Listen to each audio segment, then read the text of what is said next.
이곳이 이번 비에 물이 넘쳤던 곳입니다. 저쪽에서 흘러오는 물이 이렇게 밭둑을 패이게 만들고 급기야는 넘쳐서 이쪽에 농막 겸 작업장 겸 그렇게 사용하는 하우스 쪽으로 흘러 넘쳐 들어갔습니다.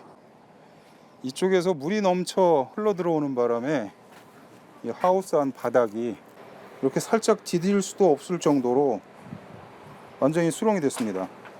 이쪽을 보시면 제가 몇 년 전에 배수관을 묻었습니다. 그런데 그 시점에서는 이쪽으로 내려오는 물이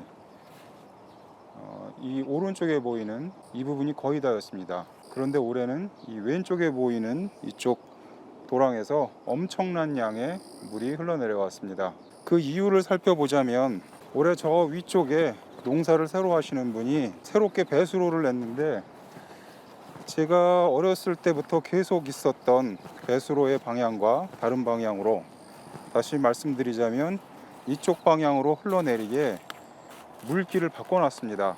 굴삭기를 불러서 제가 어렸을 때부터 계속 있었던 물길이니까 아마도 수십 년이 넘은 물길을 새롭게 이쪽으로 옮겨 놓는 바람에 저희가 뜻하지 않게 일정 정도의 침수 피해를 당하게 됐습니다. 과거에는 이쪽 도랑에 거의 물이 흐르지 않았는데 그쪽에서 물길을 이리로 돌려놓는 바람에 그러한 일이 벌어졌습니다. 저도 상상력에 한계가 있는 사람인지라 그쪽에서 물길을 이쪽으로 돌릴 것이라고는 전혀 생각지도 못했기 때문에 미처 대비를 하지 못했습니다. 일종의 이 배수로도 저는 질서라고 생각을 하는데 그 질서를 이렇게 바꿔놓게 되면 뜻하지 않게 물이 흘러가는 아래쪽에서는 미처 대비를 하고 있지 못하기 때문에 이러한 상황을 맞게 됩니다. 저는 막연하게 기존에 흐르던 물의 양을 예측해서 배수로를 정비해 둔 것인데 다른 방향에서 물이 뜻하지 않게 흘러들게 되니까 이러한 피해를 입게 됐습니다. 그런데 시골에서는 이러한 일들을 객관적인 기준에 의해서 절차적인 해결을 하기가 좀 어렵습니다.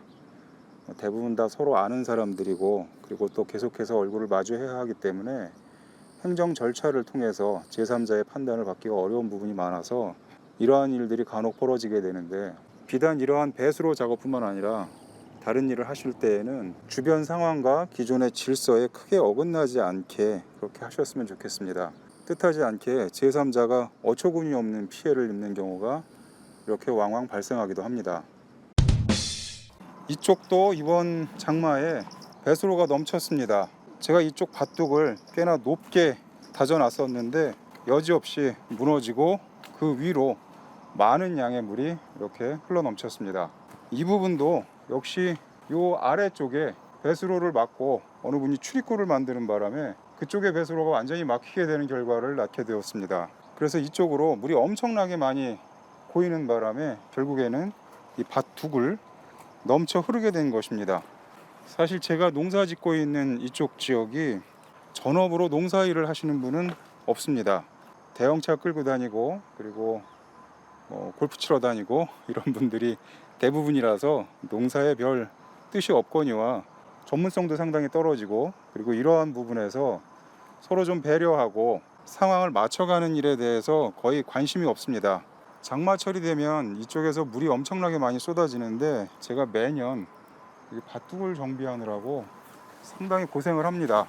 봄만 되면 이쪽 뚝을 일정 높이까지 높이고 그리고 비가 올 때마다 물이 새지 않을까 정말 노심초사하는데 올해는 저 아래쪽이 완전히 막혀 있는 바람에 도리 없이 그리고 속절없이 당하고 말았습니다.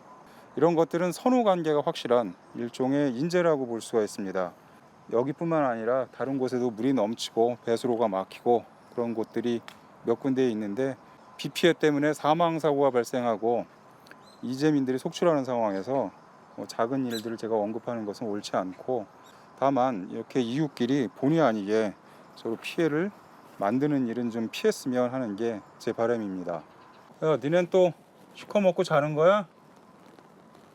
아이고, 네 놈이 아주 옴닥옴닥 모여있네. 엄마 어디 갔어? 아, 이쁘다. 뭐라 그래도 대꾸를 안 하니 니네들은. 피곤해.